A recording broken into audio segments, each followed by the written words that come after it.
Good morning, everyone. Welcome to the agenda meeting of the Minnesota Public Utilities Commission. I'm Katie Sieben, the chair of the commission. Today is Thursday, March 19th, 2026. I'll take the role of the other commissioners who are present for today's hearing.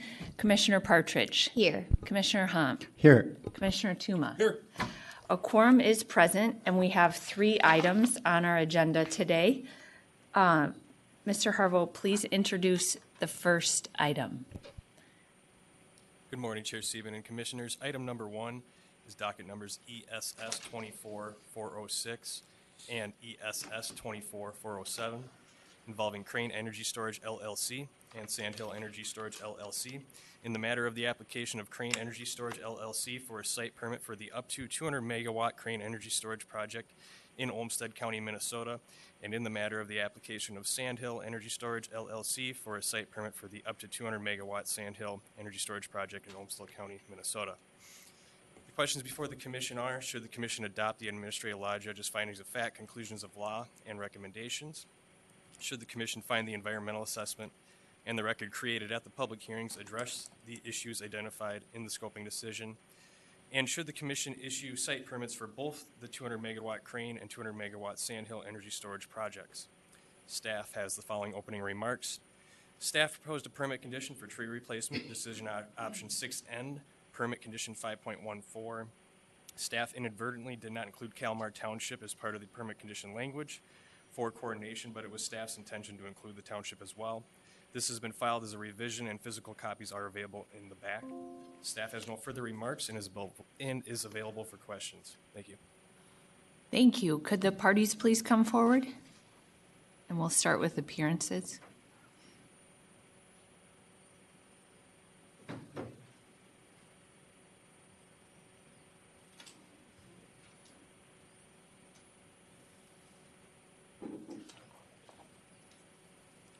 Good morning. Mr. Deere, please introduce yourself for the record. Good morning, Chair Sieben, Commissioners. Jeremy Deere with Frederickson and Byron on behalf of the applicants. And with me today I have James Hingston with U.S. Solar and Storage on behalf of the applicants. And good morning. You're Mr. Hingston. Sorry, that was kind of awkward for you. Yeah, I'm James Hingston, as Jeremy mentioned, representing the project as well. Welcome. Mr. Pranis. Kevin Pranis for Lyona, Minnesota and North Dakota. Mr. Runke. Nathan Runke with Local 49. John McAllen, IBW Local 343. Welcome. Can we begin, please, with the applicant with just some general remarks about the project, and then we'll hear from others? Thank you, Chair Sieben, Commissioners. These two projects combined 400 megawatts of battery storage are very important resources, and as included in the Xcel IRP that was reviewed and approved by the Commission to provide important grid system capacity, frequency regulation, and other grid services. They're in an area of the state with high renewables, and these can serve to store energy generated by those renewables during off-peak periods, and then hold that and then release that energy during peak demand periods. So in essence, they could serve to keep those the wind turbines and solar farms in the areas from having to curtail and keep more energy generated and put onto the system. The first project, Crane, has a PPA with Xcel, and this commission approved that PPA in February. And Sandhill also has a PPA with Xcel, and the commission's going to be considering that PPA next week. So we are very hopeful that once we hopefully get site permits for these today, get the second PPA approved, get through the final MISO process, which is expected to hopefully wrap up midsummer, that these can start construction next fall,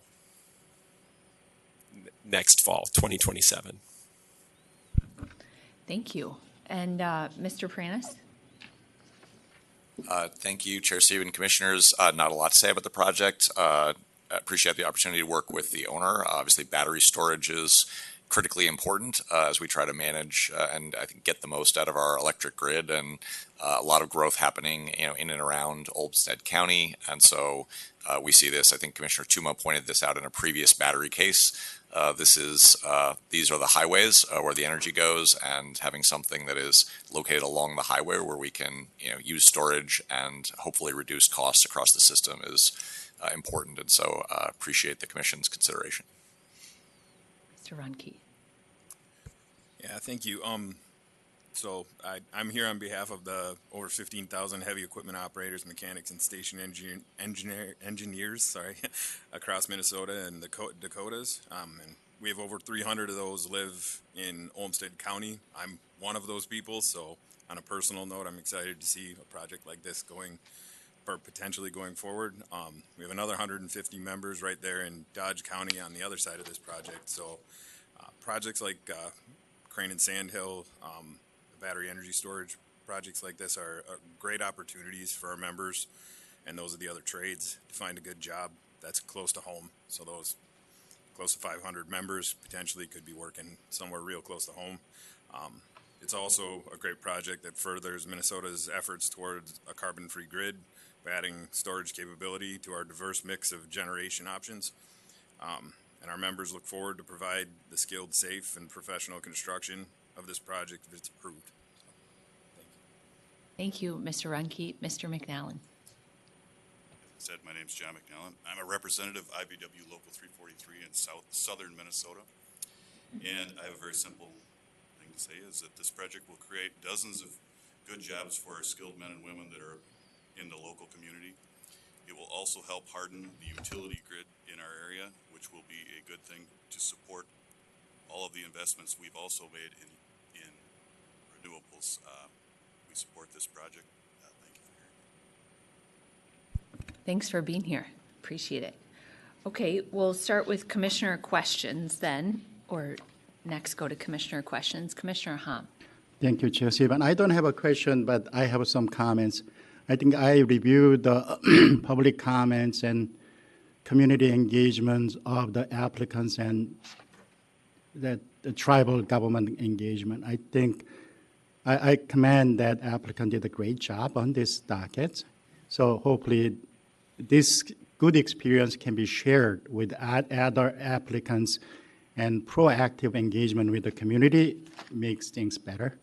And because there is a cost associated with being delayed on this project. So you can save a lot of money by actively engaging community and making sure that you are addressing community concern ahead of time. I think that makes things a lot better. So I really commend the applicant actively engaging community and addressing the concern, so we don't have to discuss that during the commission meeting. Thank you. Commissioner Tuma. Yeah, kind of along that lines, Mr. Hingsted, is that how you say it? Yeah. Is this your parent company's first project in Minnesota? I was trying to figure that out, but I wasn't able to chase it down really quickly, just looking at the records. They are, yeah. Yeah, and I appreciate that. I had to start off a little bit. My wife is Swedish, from South Dakota, and they would always have this saying, "Oh, those are those Danes over there." And so apparently the Danes were looked down upon the Swedes. But I have to say, the Danish company, welcome. They look like a very serious developer. This is not their first rodeo in innovative spaces. So welcome to Minnesota. I think it was looked good. I agree with Commissioner Hom. It makes it a lot easier when you engage the community. Familiar with this location because it was also the location where Dodge Wind would have gone into the substation there, so I'm familiar with the landscape. That wasn't so easy. So I appreciate the fact that you were able to go in an area that maybe was somewhat skeptical of projects and have good input. To labor, you're here, so I'm guessing that your interaction with this company, but since they're new visitors to Minnesota, I was just kind of curious how you felt the engagement so far early on in the project is compared to others. Not all you have to speak, but it looks like they're all looking at you, Nathan. So I'll go to you and say, how has it been? I've had good interactions. I would say it was smooth, like you've been discussing for the project, so. Appreciate that. Mr. Deere, go ahead. I'm surprised that you're looking to somebody else to speak. Well, Mr. Nathan's probably had more of the Commissioner Tuma, Chair, Commissioners. I just wanted to, I will make a plug for Frederickson here, for Jeremy and the other attorneys at Frederickson, which is, I think they do an excellent job of introducing their clients as they come into Minnesota to, us on the front end. And so part of the reason that I think we have, good engagement with a lot of these national companies is that, their local council is telling them, labor is an important stakeholder here and getting them connected early on. It's good to hear. Mr. Deere, good compliment. Couple, just a little details I just want to make sure we're tracking on. I think it's fine. First, fence. Your application talked about a chain link with razor wire fence, but in discussions I've seen on the record so far with the DNR, we're talking about the more rural anti-deer 10-foot mesh fence, which here's where I agree with Mrs. Bump. This is a place where you do need the 10-foot fence because we do not want deer in there. And so I just want to make sure, I don't think we need to change any of the conditions because it says to work with the DNR. But I think the commitment to the community and commitment to the area there makes more sense to have the deer exclusion mesh fence as opposed to a chain link fence. Is that the plan? Yes, that's the plan. We are committed to doing that from the comments and kind of the discussion with DNR. So yeah, no issues with the 10-foot fence. And then noise, it's the conditions in there. I meant that for, pile driving, but if you're willing to do a website so the neighbors know when you're going to be out there working and the heavy equipment operators are going, those little beeping noises that they make, I suppose it'd be nice for them to know. So are you okay with just doing a website so the neighbors know when you're going to be doing activity? Yeah, we think that's a good idea and something we'll Okay. commit to. Like I said, I meant that for pile driving, Yeah. but I can't imagine this is a very noisy construction versus maybe building a pole barn or something. Yeah, no, I think the pile driving is probably a big piece of it. And any sort of maybe truck deliveries, but wouldn't be necessarily loud, but maybe something folks would be interested in knowing the timing of. So yeah, I think you framed it well. I appreciate that. And we talked a little bit about tree, and so they have modification to the tree one, but I looked at the landscape on your maps, and it doesn't seem like you get into the trees. There's some trees nearby, but it looks like you're avoiding them. So I don't know if it's needed. Maybe putting some conditions if you remove trees or something like that, because I'd hate to have you running around bothering the DNR when you don't have no plans to do any tree removal. So what is the plan as far as tree removal? Chair Siba and Commissioner Tuma, you're absolutely correct. There are no trees in the area that's going to be impacted by the project. So it's not really necessary. I look at this condition, it could be tweaked a little bit to be more like the native prairie condition that's on every site permit. If that one says if there is native prairie as defined by this, then you need, and it will be impacted by the project, then you need to do a native prairie mitigation plan or something similar. So if we just added, if there are tree removal, and then the modification that our staff suggested, you're fine with that? Chair Siba and Commissioner Tuma, fine with the addition of Kalmar Township. I would note that the projects are in Kalmar Township, not within the city of Byron. The city of Byron is included in here. It is outside of city limits. I don't know if the commission wants to have the precedent of having jurisdictions that aren't, where the project, that aren't hosting the project also involved in this. In this case, I'm not sure it matters very much. The other part of this condition, it says that replacement trees can be planted as part of the required visual screening plan. There is no required visual screening plan for this project. I think that's holdover language, also good to have for many permit conditions for many projects. But that could also be revised to say maybe planted on the site as part of a visual screening plan if required, or something like that, so that the language can just be copied and pasted over and over again if that's the desire. Sure. I'll kind of look to Madam Chair, what she wants to do is just kind of her area that she likes the tree replacement language, so I don't want to muddy it up, so. Yeah, or I'd ask maybe our order writer to come up with maybe just cleaner language that's something like, if there are trees removed, then a tree replacement plan shall be filed with the commission, something, just so we're not even putting that entire section in, or it's kind of just more indicating in this one, there isn't anticipated to be any trees, so we don't have to have a tree replacement plan. Something like that. Yeah, I think probably the cleanest thing is, this is good education, we're learning, and maybe just not have it for this permit. Because there doesn't look like to be any trees, and it seems like the applicant is confirming that there are no trees. It is an open field, is what you can kind So of tell. just don't put 5.14 in at all. But It could future we reflect, can- that language could be reflected in the order somehow, Ms. Fazio, that because there are no trees, there's no need for a tree replacement plan or something like that? Chair Sieben, yes, we can put that in the order. that sounds good. You're good with that? Mr. Deere, is that okay?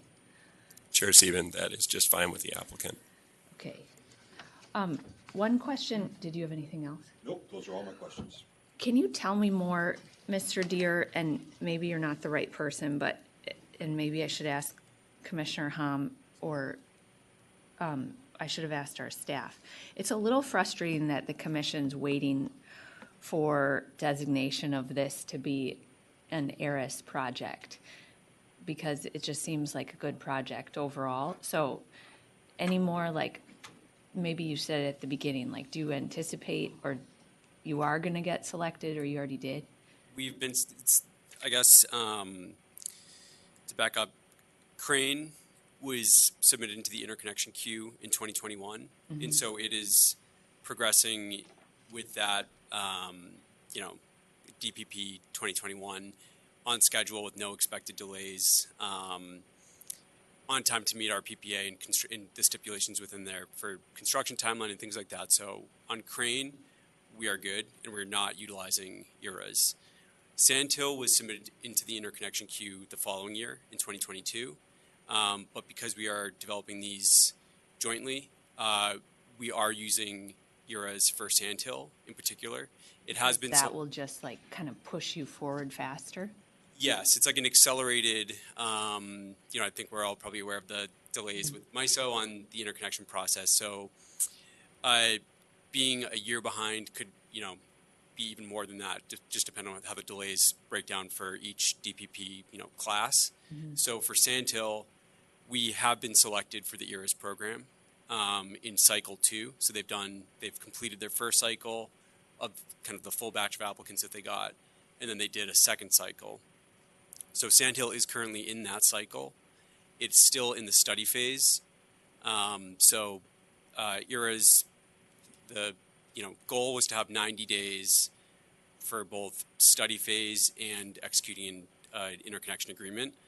It's likely going to be a little bit more than 90 days, but we expect the timeline to actually line up pretty well with the Crane just regular timeline for LGIA execution, which would be by the end of July of this upcoming July 2026.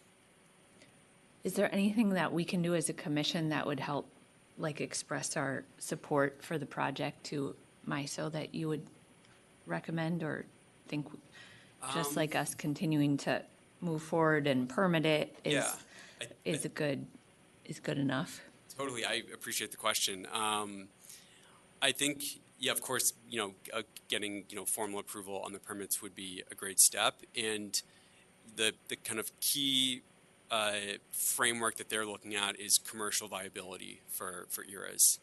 And so the commission has done a great job with this permit process in general, which gave us the confidence to be putting up really large dollar deposits to continue through the interconnection process.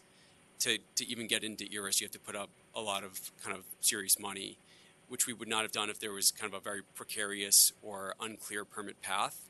It would just be too risky. And we would not have been able to execute PPAs with a utility, and they would not have wanted to execute a PPA with us because they would not have been sure that the project would actually have a path forward. And so that's kind of the through line between the PUC's work that has actually enabled us to get into the ERAS program by allowing us the confidence to get commercial momentum, which then MISO looks at and says, yeah, this project can go forward. We're going to choose this to be one of the ones that gets accelerated. And so, you know, anything that we can do to continue through the process, obviously we're kind of nearing the finish line here. But that's typically how they've looked at it and kind of how the commission's work has already put us in a great position. Good. Well, kudos to our staff too for your good work on this to, as was stated, like is just helping move the project forward too. So any other questions? I just have a quick clarification. So I was looking at the timeline and I've lost my place, but could you give us just an update on construction timeline and I think I saw that the plan was hopefully to have it in operation in Q2 of 2028. Do you still hope to be able to meet that contingent on the ERAS process we just talked about? Chair Sieben, Commissioner Partridge, because of some of the MISO delays, that deadline or that operation date has been pushed back a little bit. The Okay. hope is to have it reach COD in December of 2028.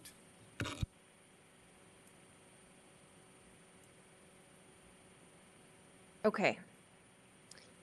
That's helpful. I think that's helpful for us to know. And as you know, Commissioner Sullivan is our representative to MISO and can continue to voice our concerns about those delays. And it's very helpful information. Thank you. You just said Q2, right? Well, Or did you say when would you start construction? Chair Sieben, anticipating starting construction in the fall of 2027. Yeah, that was my question is, so for battery projects, can you do most of the construction in the winter when the ground is frozen? Chair Sieben, it's my understanding the grading is rather limited and the pile can be driven through some layer of frost. Mr. Runke can probably answer that better than I can as an operator. But yes, I think there are some more opportunities to work through the winter that aren't presented in other projects. That's interesting for us to talk about too, as we think about the workforce and just like when jobs are available for your folks too. Like if these types of projects a lot of the work can be done in the winter, that means your members can work in the spring and summer and fall on different projects, right? Good thing. Anything else, commissioners? Commissioner Hom, do you have a motion? Thank you, Chair Sieben.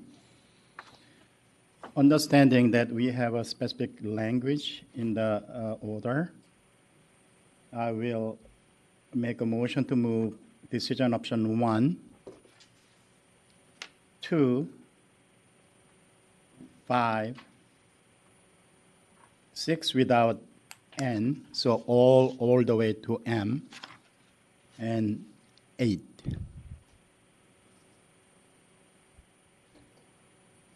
Any discussion of Commissioner Hom's motion? All in favor, please say aye. Aye. Opposed? The motion prevails. Thank you very much. you. Thank you. Thank you. Good work.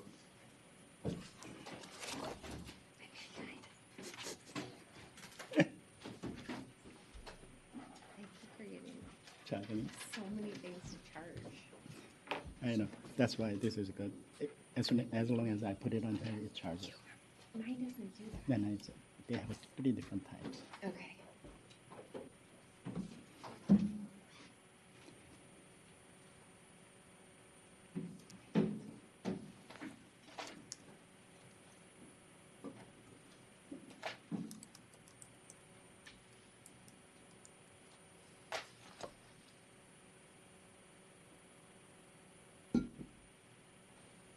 Mr. Janasik, please introduce item 2. Good morning, Chair Sieben and Commissioners. Agenda item number 2 is docket 25269 in the matter of the application of Great River Energy and Lake Region Electrical Cooperative for a route permit transmission line project in Otter, County, Minnesota. The questions before the commission, should the commission grant a route permit for the proposed project? If granted, what additional conditions or requirements should be included in the route permit? Should the commission approve and adopt the application's proposed findings of fact and conclusions for the project as amended by staff? This project is the first 269 project before the commission. The commission had decided that to have the ALG complete a summary of comments. Staff recommended that the applicants have an opportunity to discuss their position as this process didn't include exceptions, which is more common in a full ALJ report. Thank you. Thank you. If the applicants want to come forward or the parties come forward.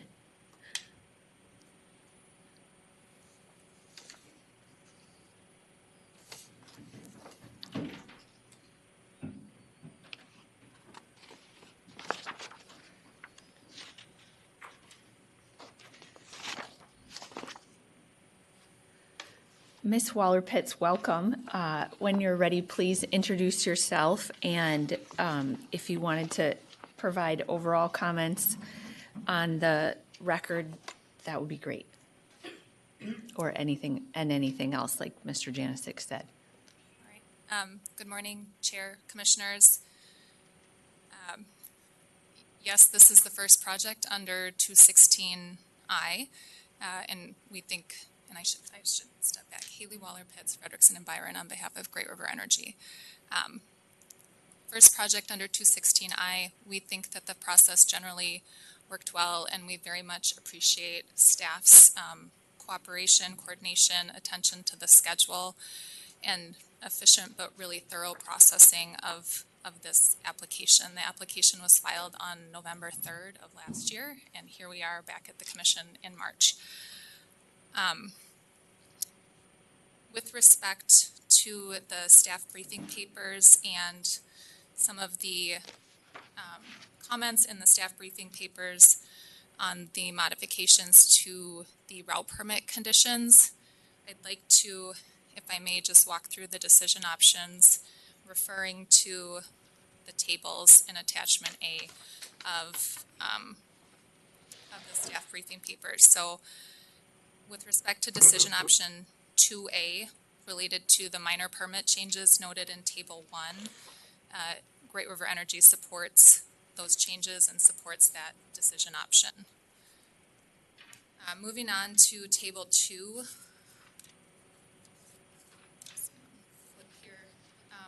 With respect to staff's proposed changes to Section 5.3.9 of the draft route permit, Great River Energy also supports that proposed change, so that would be decision option 2C.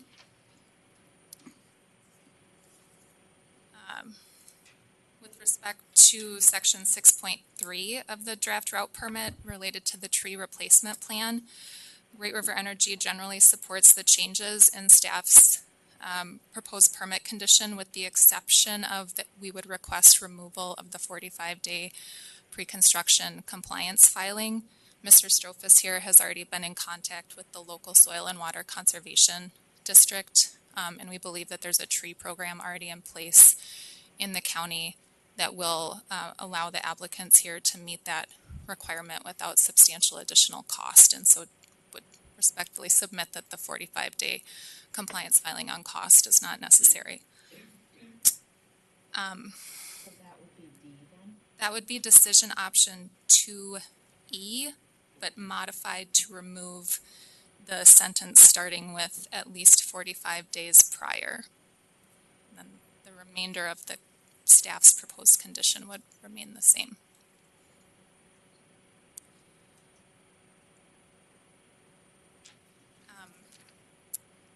With respect to Section 6.4 of the draft route permit and Section 6.5, I think we can discuss those together.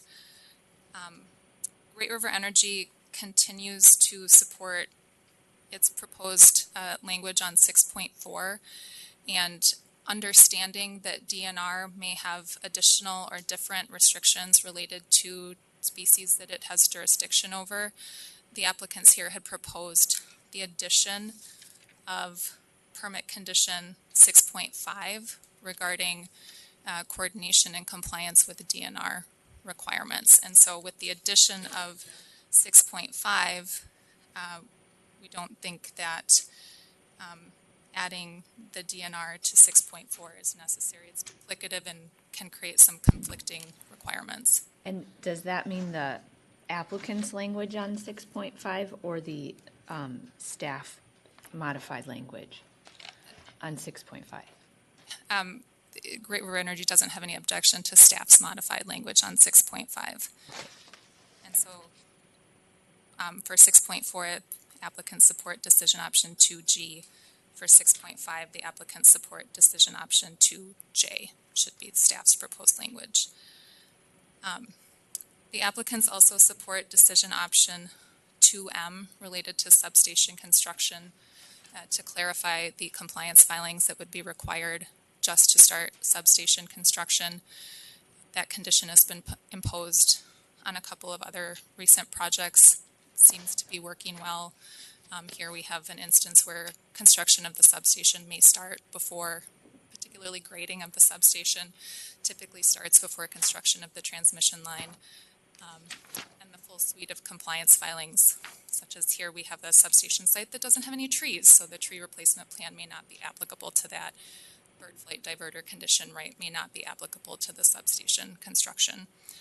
And it allows just for kind of more efficient construction of these projects. On 2N, related to vegetation clearing, again, that just specifies the compliance filings that would be required for the applicants to conduct vegetation clearing in advance of kind of full project construction because of the seasonal tree clearing restrictions that exist and kind of continue to change potentially over time.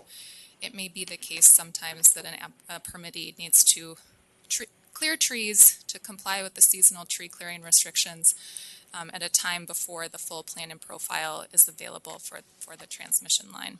So that's what that condition is seeking to address. I think that takes me through all of the decision options and can address any questions the commission has. And Ms. Waller-Pitts, you're representing Great River and Lake Region, right? Or am I screwing this up? Yes, we're here on behalf of both applicants. Okay, just because there's really two projects in one, right? But appreciate that. Okay, Commissioner Tuma. Yeah, let's walk through. You answered a bunch of the questions.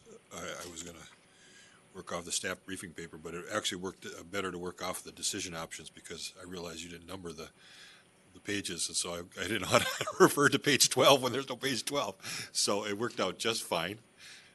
I'll give him compliments later, though, but I give him a hard time right now. So he did a good job, though. I appreciate it. Let's talk first about and Ms. Bump, why don't you come up just so, in case there's some discussion about the language, and I want to make sure that you're fine with it, the tree clearing language, and I think we have been including the DNR in our discussion of these things. And I'm not so worried about a 115 kV line compared to maybe a solar facility or something like that working with the DNR, but we're just trying to make sure we had optionality of who you work with, so in case somebody's not answering the phone at the federal office, that was the genesis of this during the shutdown. So we wanted to have that optionality. So I think that's a continuation of this optionality, but I don't know exactly whether there's some concern. So I want to go with Ms. Bump on 6.4. The applicant likes their language, which I think basically, if I understand it correctly, Ms. Waller-Pitts removes the DNR consultation out of it. So just help me out what your concern is with 6.4 so I can have Ms. Bump respond to it. Ms. Bump, first will you introduce yourself for the record, please? Samantha Bump on behalf of the Minnesota Department of Natural Resources. First, I want to understand Mrs. Waller-Pitts' concern with 6.4 because I'm struggling with why it's a problem. our staff didn't think it was going to be a problem, so I'm trying to track down what it is with the 6.4 language, which is at the bottom of Table 2, that you have a concern with.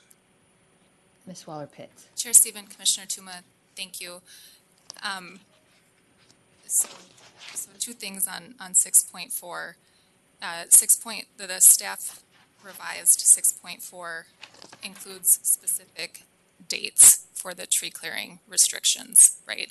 And I think it's been many permittees' experiences that those dates may change over time, So or. you're saying the 6.5 language is more the general consultation language? Yes. Is what you prefer. It still may be those dates, but that's something you would find out in consultation. Correct. And the other difference on the staff's revisions or staff's proposed 6.4 is there's a coordination with DNR and Fish and Wildlife Service. And obviously the permittees are going to coordinate with DNR. We've got that covered under what's been proposed for 6.5. Commissioner Tuma, I think the language that the commission had imposed for the Appleton to Benson project was an or. Right. And I will say if the commission imposes the same tree clearing and state listed species requirements here that it imposed in Appleton to Benson, the applicants here are supportive of that. That's what I wrote down in my notes on 6.4. We had or, and so if we put or in there, in your mind, 6.4 would be fine. Ms. Waller-Pitts. Chair Stephen, Commissioner Tuma, again, with the removal of the specific time frame, the dates, yes. Ms. Bump, now that you heard the concerns between the 6.4 and 6.5, I'm trying to catch up too, so I see you doing the same thing I'm doing, so. Chair Stephen, Commissioner Tuma.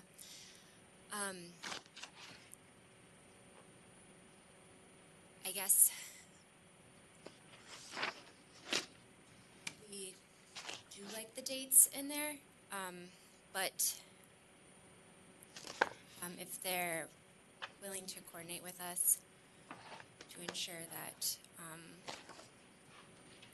impacts are mitigated for bats specifically, which would also could be helpful for other state listed species in the area, that would be appreciated. So if we were, and if I'm understanding what she's recommending is to delete the first sentence of 6.4, and then we're left with the permittee shall coordinate with the DNR or Fish and Wildlife Service, I would say and or, Fish and Wildlife Service to determine if the individual tree removal data restricts are necessary to minimize da-da-da-da-da. So if we were to move the first sentence, do an and or, and also do 6.5, you're comfortable with that? Yeah, we're comfortable with that. We would prefer the dates, I would say, but if we would appreciate coordination as well. We got to coordinate with you, and if for some reason they can make an argument, we can clear through to June 5th because it's been an unusually warm summer or something like that. That's or spring. I mean, that's something they would coordinate with the person on the ground, and so it's still probably those dates are probably your normal dates, but there's a coordination that goes on. I think that's going to help out. So, okay. So that one's good. I think we can make some modifications there. The other one that I think that's left still open is the 9.2 and 9.3, and we had pretty extensive conversations during briefing with their staff on this, is that you're not going to start construction till next year, about this time, about a year from now. And so there was confusion as to what the concern was, because right now you have a plan and profile obligation. You can do staged construction, so if one starts before, you'll have plenty of time to develop the staging. The language, my understanding, that we put in the other construction permits was because we were like running right up to it. It was really close to when we were going to get our order out and get the permit out. that things were running close. And the statute 269 also encourages this because it has a language that says you can start construction even before you get the actual formal order, just by working with our staff. It specifically says that, so it's very amenable to that quick turnaround right after we work, but that's not the case here. And so that's where our staff was coming from, is that the normal 9.2 and 9.3 here should be okay. You have plenty of time to stage it under 9.2. They like 9.3 the way it is, because even though you're not going to start construction by September, October, they kind of would like to have just a status report. It's a one-page thing saying, yes, everything's on schedule, no problems with the, supply chain. We're going to be ready to go come February, okay? And that way they know to kind of do their planning, to make themselves available during that time frame. But if you tell us in October, oh no, we have supply chain problems, we're not going to start till May of next year, that helps them also plan their time out. So that's why they thought that 9.2 and 9.3, as they're written, should be able to solve the problem. We don't need to have the special conditions we put into some other permits. Your response to that, Ms. Waller-Pitts? Chair Stephen, Commissioner Tuma, this is a relatively small project, right? So certainly the permittees can construct the project without those permit conditions. It's just been the experience on other projects, right? Which is why some of these conditions were proposed and approved on other projects, that often the folks constructing the substation want a grade before everybody else is ready to start construction, right? And because we have also the tree mitigation plan, the vegetation management plan, some of this other coordination that's going on, that's a lot of pre-construction kind of compliance requirements coming together at once. And, the commission issues a permit, there's still a lot of steps to go, right? Land acquisition, additional permitting, and design of the project. And so we're looking at other recent commission permits and said, hey, those things might be helpful here too. And so that's why they were proposed, because I think they would make construction and planning more efficient in some respects. But yes, you are correct that certainly this project can be planned and constructed without those conditions as well. And you can stage. I mean, if someone wanted to get out and start grading the substation early before you finished all your other work on the project, you can do. I know it's a short route. I mean, these are usually staging is for the big long routes, but you could stage it and work with their staff. I think they're amenable to staging and say, there's no trees on the substation. They want to grade. Yes, we can give us the plan and profile for the substation and go ahead and start construction on that, because we got the other project they'll start later, and that's fine. So I think that's the way I understand it, and I'll look to our staff. That's the way it was explained to me. So I think we're good that you can do the concern that you have.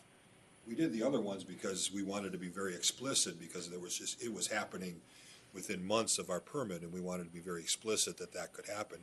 Here, it seems like you'll be able to stage it fine, and I think our staff he's given the kind of old, yeah, okay, look at me.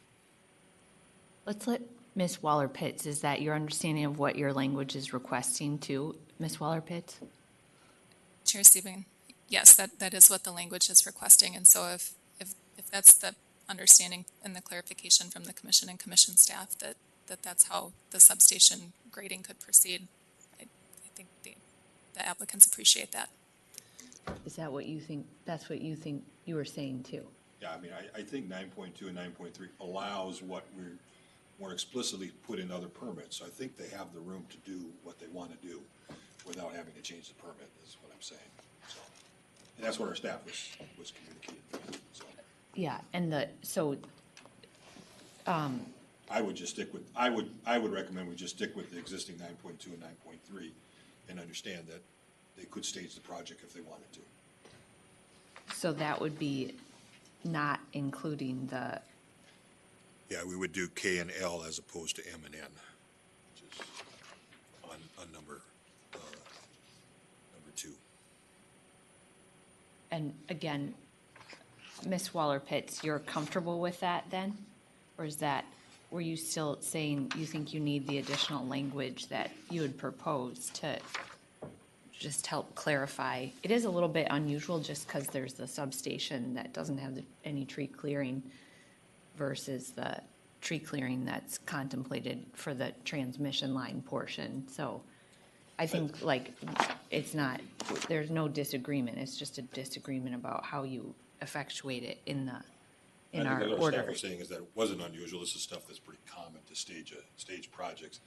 You usually don't stage a small project like this, but they could stage a small project like this. And I think that's what the understanding was, is that 9.2 and 9.3, where they work together, allows staging of projects.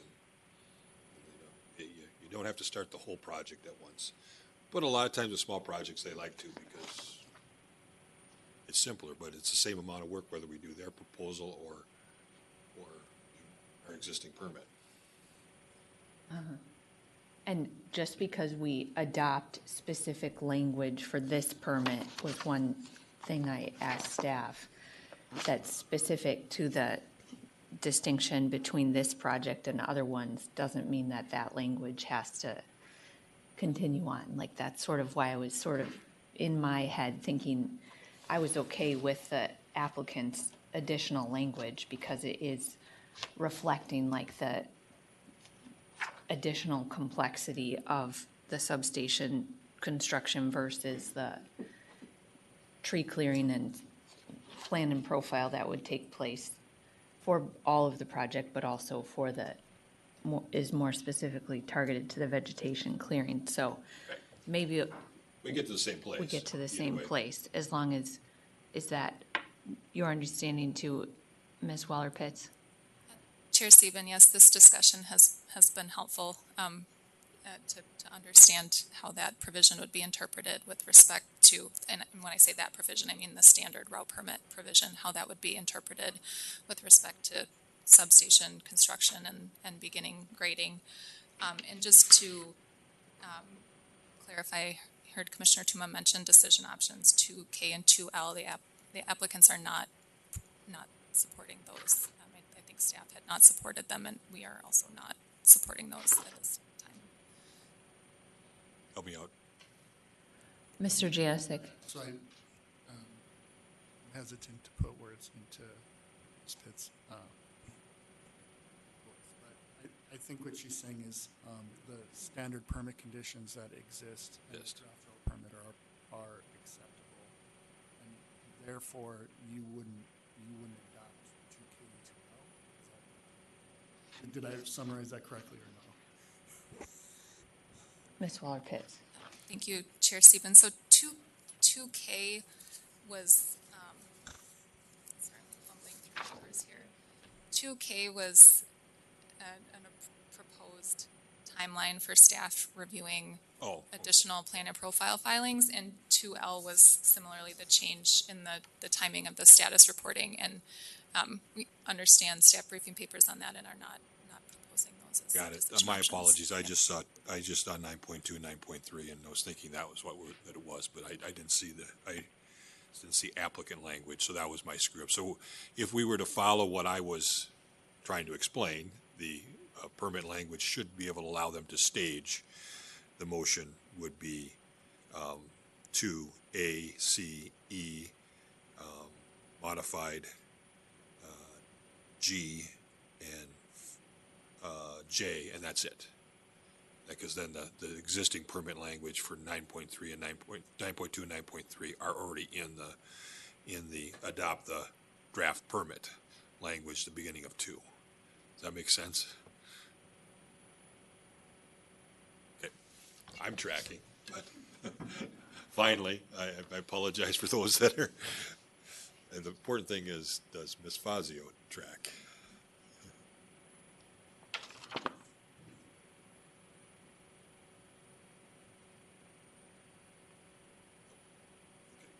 And, okay, and for the tree removal, Ms. Waller-Pitts, can you just say a little bit more, or the tree replacement, what you said about, at the beginning, about working with the county on the plan? Like, you think it's not gonna be that hard to do, and Not that much additional cost. Sounded good to me. So can you talk more about that? Just want to rub it in a little bit, do you? Mr. Strofus, welcome. Yeah, so I would like Mr. Strofus to address that because he's been the one doing the research on it.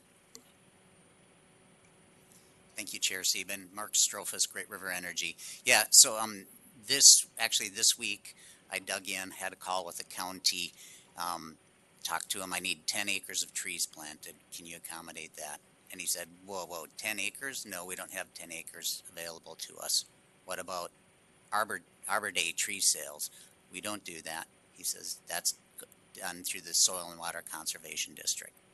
So I'm going to take that as we consulted with the county and we're following their recommendations. The county is out of it.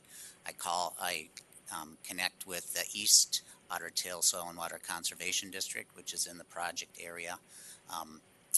Got into their webpage. They have a tree lady, which is really nice to see. Left her a voicemail, left her an email. I have not heard back from her yet, but they also had pricing for some of their trees. So as of Monday, it was looking very favorable. I had conversations then later on with some DNR staff. They gave me some suggestions. I had a couple different conversations with DNR staff.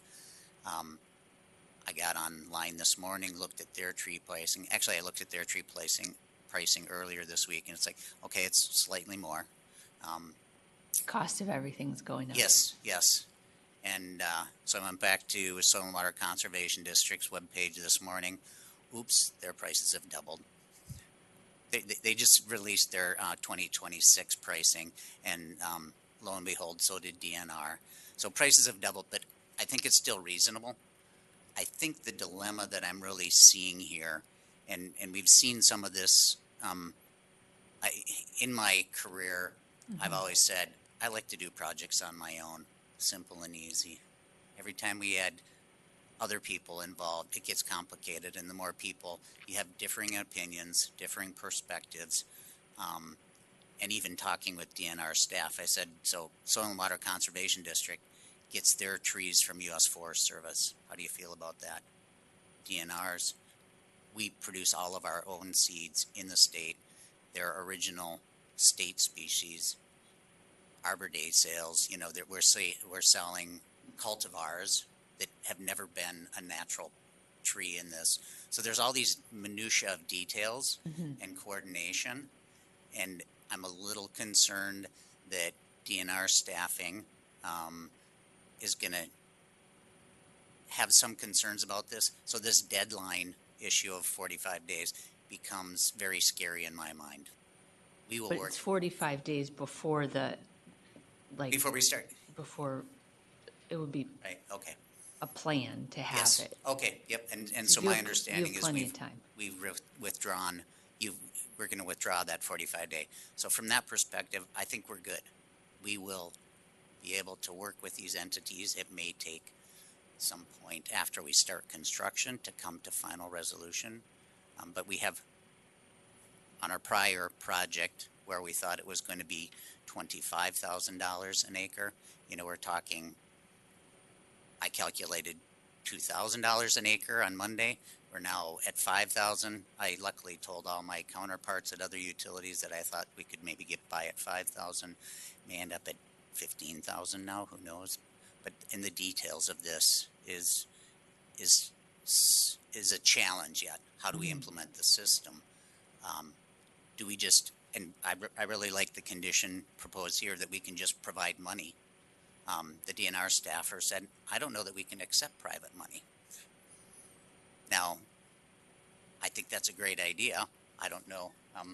I've tried to reach out to Samantha, but we've both been really busy and we haven't been able to reconnect. But those are the details. If they can't accept private money, to me, it's maybe a simple legislative change, but legislative changes are never simple and quick.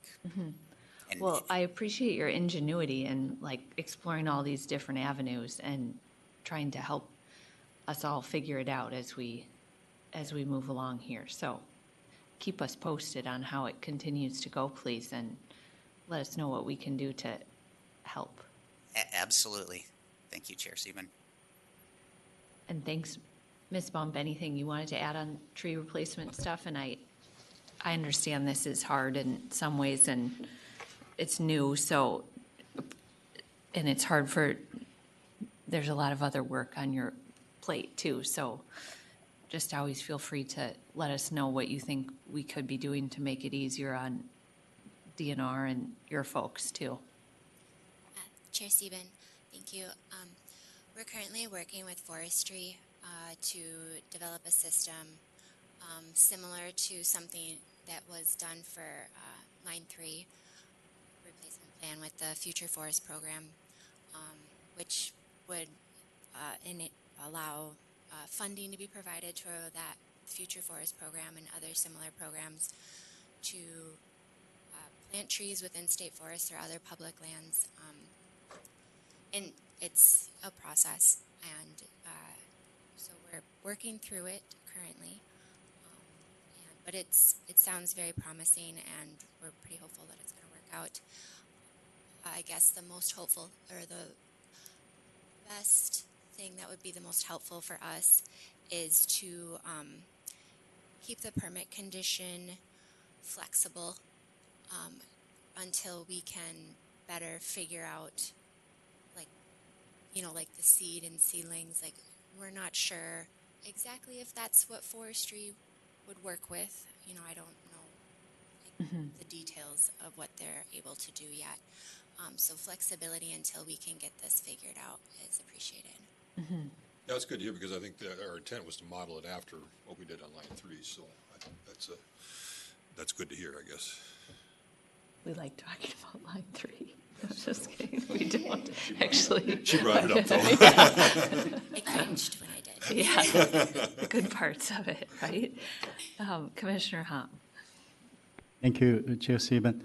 So if you're done with the routing, I'll discuss a little bit about the need, even though we don't need to discuss about the need. So is this project over in the 2025 biennial transmission report? If you don't have an answer, I reviewed it, it's in there. So, yeah, I think also we have other mandate from the legislature about evaluating GATS, the grid enhancing technology. So that's why I reviewed it. And also it's consistent that this is an aging transmission line replacement, and you are right-sizing it. That means you are literally upgrading 69 kV to 115 when you need to replace existing substation and lines. So I think that that's the kind of case that you may not be able to use a non-wire alternative because you have to feed energy to it no matter what. So I think I appreciated what you put it in that report. And hopefully, I think this will inform people that there is a way we can do better use of existing line, but also you must build something to use the line more effectively. So I think this is a case you have to build to replace existing so-called feeder transmission line. It's not a feeder, but you have to bring the energy to the area so you make sure that you can serve the people there. So I hope this information is well discussed in the near future dockets, but I cannot discuss too much about it. But I think that's why I was checking a few other things, and I appreciate it. You are right-sizing it rather than just simply replacing it, knowing that you are co-op and your member co-op, everybody pays. There's no profit. So you are right-sizing it. That means you think it's the best value for your member. So I think that's why the need is not needed in this discussion, but I want to introduce that. And I also commend that GRE and your member co-op is doing your best job to make sure they're protecting your members. Yeah, and with that, I'd like to just touch base with Lake Region. I do see they're on. So I don't know if they want to turn their camera on. I have to say that in this business, you don't want to have favorites, but Lake Region is one of my favorites. They're very good folks up there. We've had a chance to visit with them up in Fergus Falls years ago, and I was very impressed with their community commitment and their work with their members, particularly on development of solar at the time. So kudos to you guys for your good work. One of the things that I was very impressed about this docket was it appears like that you had a lot of pre-community engagement. So I guess I wanted to hear from you kind of how that went when you talked to your members about this upgrade, the need for it. Like as Commissioner Hom indicated, you're upsizing, that costs more money, and you're replacing. And then also the member owners that were right by here seemed to be all good with it, and we didn't hear any complaints from them. So I just was curious how the discussions went with looking at expanding and upsizing this line, and how the communications to the affected landowners went. And so I wanted to hear from you since you joined us from the beautiful north. Mr. Fazio, welcome. If you just wanted to state your name, or is it Mr. Kaluski too? Yes, Al Fazio with Lake Region Electric. Michael Kovaleski with Lake Region Electric. Yes. Thank you, Chair Stevens and Commissioners, and just a few brief comments there with regards to the question. Yes, the process has gone very smooth, and kudos to Great River Energy's team on the transmission end, reaching out to the landowners that are affected here with this potential project. And it has been very, very smooth sailing from that standpoint. Our members understand the need. One of the big drivers here is reliability. Upgrading to a 115 line will provide that reliability from the transmission standpoint. And the process has been very good to this point, and we're looking forward to keep moving it forward and bringing this to energization. Thanks. If Mike has anything else to add, he sure can. Looks like he's good there, or unless as Mike's not on, but that's okay. It's nice to have another Fazio. I don't know if you're related to Emma Fazio from the commission, but there's not too many of them around. There aren't a ton of us around, and I'm sure we're a shirt-tail relation somewhere, but not a direct relation, I'm pretty sure. That's good. This has been a good learning experience for the commission. I just wanted to take a minute to talk a little bit about that. This was our first 216I, so the statute changed, and it brought two units together from different areas. We brought a unit over from the Department of Commerce.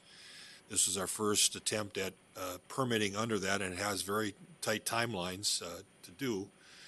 And again, this was a 115 kV line, which is not that big of a line, so we're not talking a major line. I think I counted 7 to 8 landowners that were impacted, and of course it is a local reliability project, so I think the sale is probably pretty easy with the landowners. But it really was our first live fire exercise under 216I, so I appreciate the applicant, Ms. Waller-Pitts. Thank you for being our guinea pig, I guess, and working through some of these things as we figured it out. It has been exciting watching the staff work through this. I have to admit that they've been doing a great job, and there's been a lot of conversations, a lot of meetings. I by no means running, and I'm a bid actor, I guess. If I was Seinfeld, I guess I'd be Kramer, the comic relief causing problems. But it has been good to watch them work and the hard work that they put into figuring this out. And I would point out that we're obligated by statute to get to this point within 180 days of us finding the application is complete, and they did it in 121 days. So that's pretty good. Like I said, it's a little easier working with, but there was a lot of learning experiences in there. And I think we have things to develop. I think what we want to work on is developing a good timeline of what we would consider the full meal deal. I don't want to call it worst case, but a full meal deal where we do have alternatives coming in through scoping so that we can deal with those alternatives in a timely fashion. That's going to be some more time. Then if we had a contested case, working with a contested case, findings and exceptions. And so there's pieces that we need to work into this, but we have 8.5 weeks to work with to try to figure that out. And so to the utility bar. We look to you to help us out in that as we talk about this. Know those conversations are going on now. And if you could pass that along to your fellow friends, Ms. Waller-Pitts, we'd appreciate that. Those conversations are happening. I think alternatives, we had a little dust up last week. My apologies to you pass that along to your colleague, Ms. Brusman. I have a tendency to turn the old plaintiff's attorney on when I feel something has gone wrong. And my feeling is that at the point of alternatives, we need to be reaching out and be patient, extend grace to landowners who are trying to figure this out. This is their first interaction with the commission, and they're looking, they're nervous, they're feeling out of control. And so I tend to want to defend those people because of my old plaintiff nature. That's just who I am. And so it happened in New Prague, as Mr. Selfus knows. I tend to look at those situations and want to work with those folks to make sure they feel accepted, because we don't want things to start turning south on us through the routing process, and it can go very fast, where you get a lot of NIMBY and more than just that, particularly what's going on with social media in the world that's out there. And so how we deal with those alternatives is extremely important, and I'm looking and working with our staff to kind of change the attitude when we get there. I think you get good professionals, they come in with their proposed route and they've worked on it, they know it's the greatest route ever. There's a tendency to get a little defensive when people start suggesting alternatives, and we need to change the attitude a little bit, that we need to have conversations with them, because you never know what those conversations will lead. They could actually lead to speeding up the process because we identify those alternatives or mitigations that they're looking for. And so I think that's what we're going to try to work on, is when we get to that scoping meeting, how we deal with it and the time that you have to respond to that. And so the comments are coming back that you've actually talked to that landowner and expressed, their concerns to us. You may still disagree with it. You may still want it to go without an addendum to the EA, and that's fine. We'll have that discussion. But we're trying to create that environment. And not to relitigate Laketown, and I don't want to, I just want to use it as an example. One of the things that frustrated me was at Laketown when the neighbor, not the crazy one, okay, that was difficult. I get it. I mean, there's some difficult landowners you get out there you have to deal with. But there was a reasonable request for alternative B.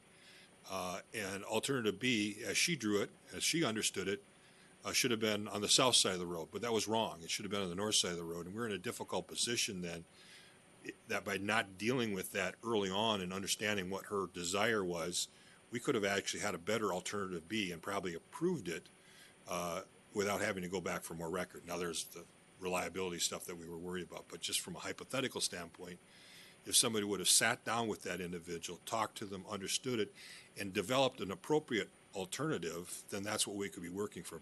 Because we don't want to be approving alternatives that don't work. Alternative alignments mean something, and we don't want to have neighbors fighting with neighbors. If we can avoid it, we want the best alternative. And that's where we want to create an environment of curiosity, questions, openness to listening to landowners at that scoping meeting, because it's their first run-in. And then maybe take just a little bit more time for you to follow up with them. And so if we can build that in, and so that's what we're going to be talking about here at the commission, is how do we handle that period of time between the scoping meeting and a decision on the public scoping meeting and the decision on whether we do an addendum to the EA, and how we time that out.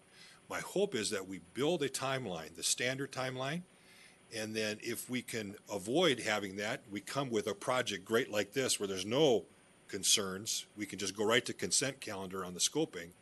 That's a time saved, not time lost. And so that's the thing we're going to work on, is to develop a kind of a timeline that we can work with that makes sense. And then it's going to change for everybody. But in that pre-meeting, we sit down with that timeline and we know we've built it such that we can go through the full meal deal and be done in 6 months. And then here's where we can learn savings. And so our staff has been doing a great job. Much kudos to Ms. Morningstar, to Ekmis, and to Ray Kirsch. They've been working really hard. Our staff has been working really hard on that. And so just know that that's happening. My apologies if I've ever been, a little bit too much of the plaintiff's attorney in my TAC mode. Doesn't really make sense to ask you to be more gracious and less attacking by attacking you. So my apologies. I need to recognize that where it is. But I think the underlying message here is we can be successful within the timelines of the statute, and these guys have proven it. And I wanted to thank our staff. Ms. Steinhauer, Mr. Jasnek did a great job, and also to Olivia. I think one of the things that might be unnoticed here is that she put those findings of facts and conclusions together. And it was, I think, 3-4 weeks that she had to do that, and she ripped them out really well. Anytime you ever see a good decision option from me, it's because she probably edited it. So she's good at what she does, and so a lot of what we saw here, the good work getting this done the way we did it, Olivia Moe was a big part of that. And so big kudos to our staff. These guys are good mentors. They're working with the younger staff. I see that, and so I'm really proud of the work that they did here. 121 days, had 59 days to spare, so that's pretty impressive. We can do this, but it takes commitment, and we need the help from the utility bar in that effort. One of the best things I just heard today was from Mr. Pranis, where he said, Frederickson Byron, make sure that we're talking to labor, makes those connections. And so you talking to your clients and understanding that's our expectation and let them know that's our expectation, what we want to see at that planning, those scoping meetings with people is going to be critical. And so we appreciate your leadership in this area, and I think that's some of the things that we need to coordinate. I'll give you a chance to respond, but I wanted to say thank you. I do appreciate your good work. Chair Stephen, Commissioner Tuma, thank you, and agreed that staff did an excellent job and was great to work with. On the process going forward and on scoping, right? Every project I've worked on, the applicants take route alternatives very seriously, and I think you've seen projects where the applicants incorporate some of the route alternatives into the overall route. So just want to say that I know that we're in an advocacy role, right? And so that's the way it goes. But the applicants all take those route alternatives very seriously. And I think looking ahead with the compressed time frame, I think it would be helpful to get more direction and a better understanding for applicants on the applicant's role in the scoping process and evaluating route alternatives, because typically the applicants have not been involved in evaluating route alternatives kind of in the pre-scoping decision process. And if that is the Commission's expectation going forward, that would be kind of a change in the way that the process happens. And I think everybody is certainly happy to coordinate and understand expectations so that we can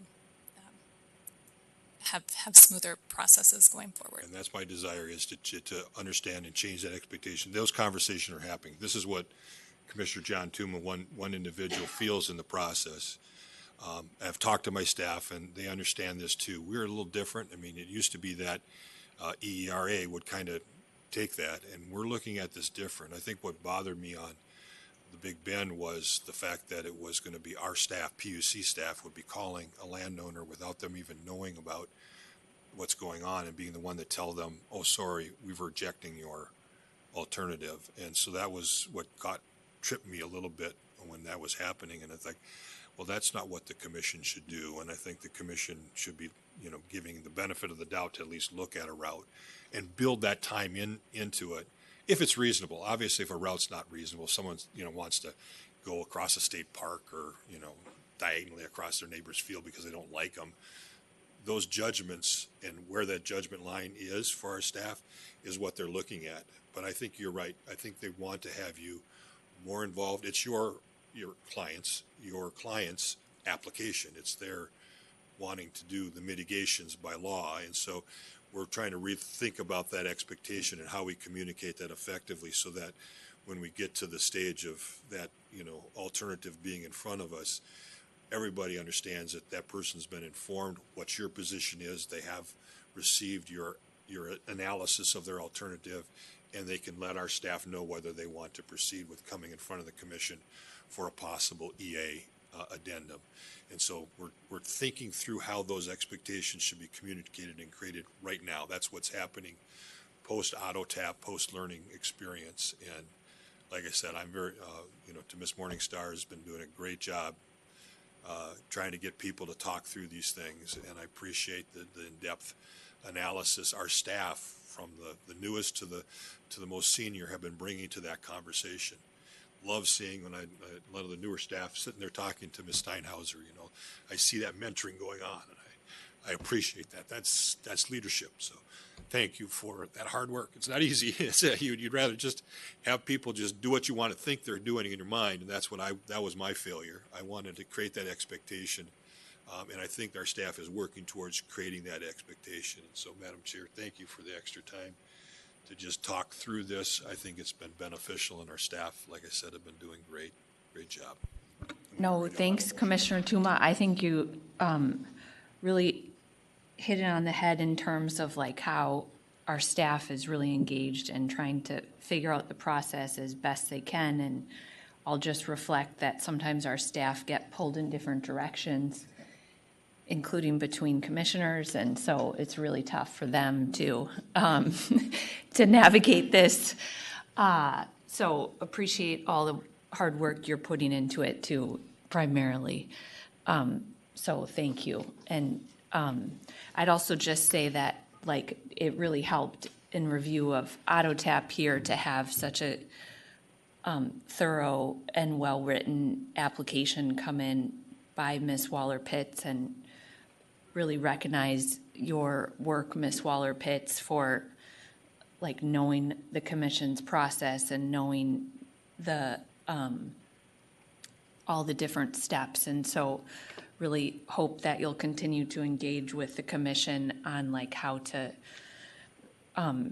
we can help meet the statutory deadlines that are necessary in the future to make really important decisions for Minnesota on projects like this, and that, we're landing at a place, thanks to everyone's engagement, where we're all proud of the projects that we're permitting. So thank you, Ms. Waller-Pitts, for putting in such a good application here, and to Lake River and GRE for not only like your engagement, like Commissioner Tuma said, but putting together a good project for us to take up today. So with that, Commissioner Tuma, do you have a motion? I do have a motion, Madam Chair. I would move decision option 1, 2, A, C, E is modified, removing the 45-day language. Yep, she's nodding. Then I would move decision option H and J, and then 3 and 4. That covers it? Let's just, because I didn't track it fast enough either. So let's, can you repeat it again, and then we'll ask the applicant and our staff to make sure they're G right. and H correctly there, so we had some conversations and now my brain is not remembering, so. So starting, or what did you just ask? Is Ms. Fazio going to put it on the screen? Or you're going to repeat it, Commissioner Tuma? I'm just making sure that Ms. Waller-Pitts was walking with me. So 1, 2, 2A, C, E. Wait, a little slower. A, C. E as modified, removing the 45-day language. Mm-hmm. And then the tree clearing, I had G, actually. Didn't we have G on that one? That's what I'm trying to remember. I'm seeing Ms. Steinhauser nod. I think we wanted G, and then J, and then 3 and 4. And staff, do you want to take a break and talk with any of us, or you're good? I don't know if, I don't want to be awkward, but just because there are 4 of us, if you need time with us to talk about anything, you can say we should take a recess and I'll do that. I think as long as Emma's Ms. Steinhauser, you don't need a break? Thank you. I'm fine. I think I understand. And Ms. Waller-Pitts, did you understand the motion and any concerns with it? Thank you, Chair Sieben. Yes, we understand and no concerns. Commissioners, any discussion? Okay, sounds good. All in favor of Commissioner Tuma's motion, please say aye. Aye. Opposed? The motion prevails. Thank you very much, everyone.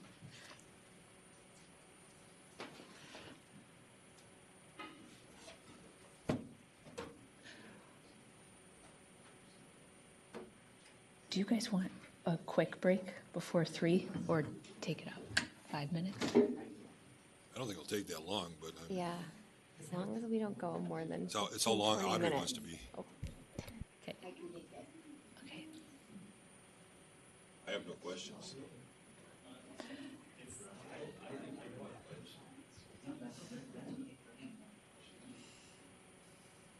Thank you for giving me a leash. I appreciate it. I always do.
Our final item of the day is docket number 3. Mr. Willett, please introduce the third item. Yeah, good morning. Item number 3 is docket E-002/M-25-370 in the matter of Xcel Energy's petition of approval of 2026 Renewable Development Fund rider factor and approval of 2025 RDF annual report. Issues are, should the commission approve Xcel Energy's Renewable Development Fund rider factor for 2026? And should the commission approve Xcel Energy's 2025 Renewable Development Fund annual report? Thank you, Mr. Willett. Commissioners, did you want to hear from Xcel, or do we have questions for the parties? I do not. Any, are we ready for a motion, Commissioner Partridge? Yeah, thank you, Chair Sieben. I will just say thank you to our staff. This is a pretty straightforward docket, and it was particularly straightforward, very clear math, and appreciate work by the company. My motion would be decision option 1 and decision option 2. And I just reflect that that's what the department supports too. And I don't see anyone coming forward from the department to express any concerns. So I think we're good. Any, and, yeah, okay. Thumbs up from the back of the room, from the department. So is there any discussion of Commissioner Partridge's motion on decision option 1 and 2? Hearing none, all in favor, please say aye. Aye. Opposed? The motion prevails. Thank you. There's no other business before the commission, so we are adjourned for the day. Have a good day, everyone. Thank you.